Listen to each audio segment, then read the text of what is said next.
ఈరోజు దేవుని వాగ్దానం. వారు భుజించిన పిమ్మట యేసు సీమోను పేతురుతో, యోహాను పుత్రుడు అయిన సీమోను, నీవు నన్ను వీరందరికంటే ఎక్కువగా ప్రేమించుచున్నావా అని అడిగెను.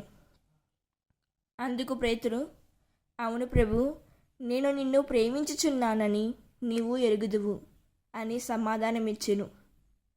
అప్పుడు యేసు, నీవు నా గొర్రెపిల్లలను మేపుము అని చెప్పెను. యోహాను సువార్త 21వ అధ్యాయం 15వ వచనం. ఈ వాక్యం మనకు ఏం చెబుతున్నదంటే, యేసు పేతురును నీవు నన్ను ప్రేమించుచున్నావా అని అడిగినప్పుడు ఆయనకు పేతురు హృదయం ముఖ్యమైంది. పేతురు ఒకప్పుడు యేసుని ఎరుగను అని చెప్పి పడిపోయాడు. అయినప్పటికీ యేసు అతన్ని తిరస్కరించలేదు. ప్రేమతో తిరిగి పిలిచాడు. నిజమైన ప్రేమ మాటల్లో కాదు, సేవల్లో కనిపించాలి.